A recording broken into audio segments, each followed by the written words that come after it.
Hey, what's going on, everybody? Just wanted to do a little update here on the Duracoat, the Shake and Spray kit that I had bought. I made a video of earlier, in the past. I finally tried it out for the first time today. I used the cooler green. It's an empty bottle now, but here's the can right here. It's a little mess. As you can see, it ended up becoming a mess. I guess it was coming out of this hole right here. I actually did this like in a rush. Actually, I had a lot of stuff going on today, and I didn't really was able to take my time and do everything properly, I guess. But since I did it in a rush, it had a little problem. It was oozing out the side every time I was trying to spray it. So for a while I had it where it wasn't coming out, but it became a mess, as you can see by the bottle. How messy it is. But anyways, I still have this one right here. I haven't really opened it yet. This is the Marsh. But anyways, I had originally was going to use this both these finishes, the Kohler Green and this Marsh, for my Washer 10 and also my Saiga 410 shotgun. I was going to do like a two-tone color on each one. I was going to do two-tone. But anyways, I was starting to think about it, and then I kind of decided I didn't really want to do that to those two guns. These two colors, I might have mentioned in a previous video, but I kind of rushed and was like an impulsive buy when I chose these colors. I should have, paid attention, or not paid attention, but, thought about it a little more instead of rushing into it. But, so I ended up not wanting to use these colors on those two guns, and I may just do what I did with my 410 after I convert it, and what I did with my Saiga 223. I just spray painted the bottom with spray paint, and it came out pretty good. So I may do that with the 410 once I get it, the rest of the parts to convert it. But so I said, well, now I got these two colors, and what am I going to use them for? Since I didn't end up using it for the Saiga and Wasser. I said, well, I got this Mossberg, 500 or not 500, but the Maverick 88 shotgun. It is a pistol grip shotgun, and it has a bluing finish on it. And I haven't prepped this yet. I just masked it off, and everything. I still haven't prepped it. I'm going to do this another day. But it has some scratches on it, and it's not like a high-end, gun that's going to be worth anything really. They're really inexpensive. So I said, I'm just going to go and use the spray paint Duracoat this, since this is kind of like a mess around gun, and might as well have a mess around color to it, So I decided I'm just going to use these two colors on the shotgun, and I'm going to do a dual tone on this. The metal, eventually, I'm going to do in this Marsh color, and the other parts I did in the Kohler Green, which I'm going to go ahead and show you right here. I also did my SOG knife. Here's the blade right here. Sorry if the color doesn't come in all that great. It's a little darker than what you see on the video. To remind you, this is the first time using Duracoat, so you're gonna expect to not be perfect. But once I get that situated, when I use this one, I'm gonna try to take my time and try to figure out why it was oozing out the sides on that one. But anyways, I wanted to use this gun anyways, the Duracoat. I figured this would be a good experimental gun to use, so I don't mess up like a nicer gun when I do it later on. But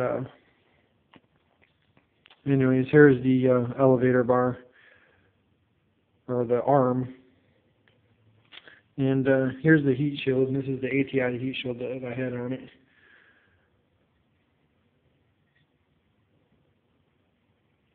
And I did the underneath too.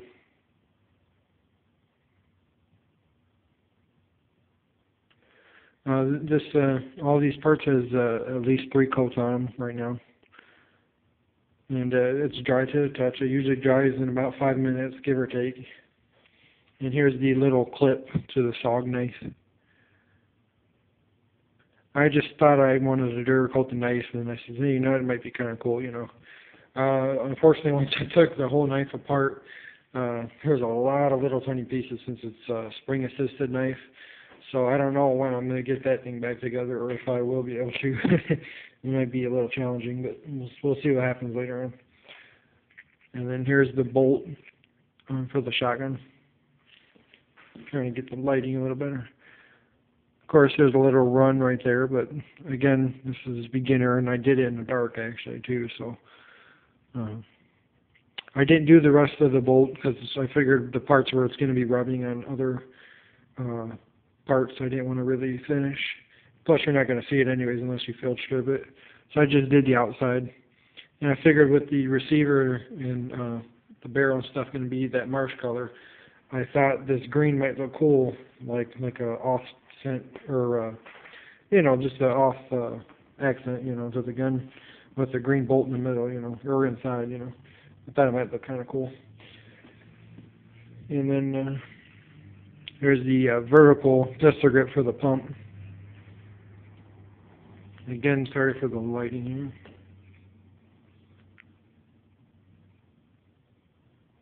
And I think I'm pretty happy with it, with the results, and I'm actually pretty glad I didn't opt to do this for my Saiga 410 or Washer 10.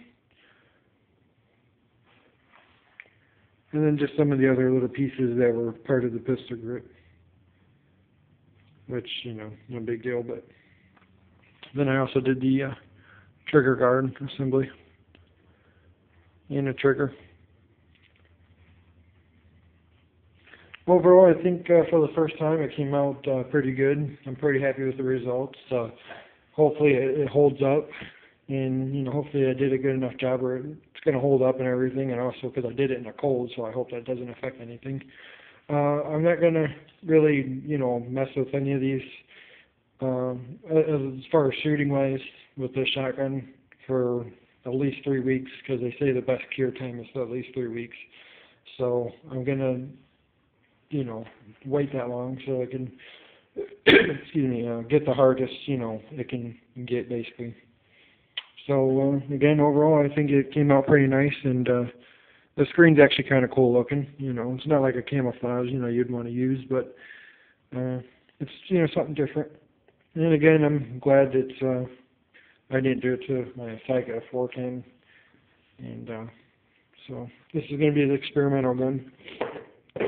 And again, this is going to be in the marsh color, and I thought that marsh color on the barrel would kind of look cool with, you know, with the holes and stuff. It might come through a little and kind of give it a cool look to it, maybe. So, all right. Well, if you have any questions, feel free to ask. Before I, you know, end the video, so far I recommend the kit. You know, I heard some pros and cons about it. You know, some people on forums said that they wouldn't recommend it, and it flaked off after they did it. I don't know. You know, again, I'm gonna have to wait till everything's all cured and I put it through its paces a little bit and see how, you know, how it holds up. But so far, I mean, everything worked pretty good. And again, that could have been, you know, my fault with the spray, you know, while it was oozing outside. But again, I highly recommend it. It's a pretty cool project, you know, and product too, you know. And something to do, you know, to a gun that maybe has a good finish, or it's a gun that isn't really worth much anyways, you know, something that it's not going to really make it lose value any worse. So, yeah, I mean, again, if you have any questions, you know, go ahead and send me a message. Have a good one.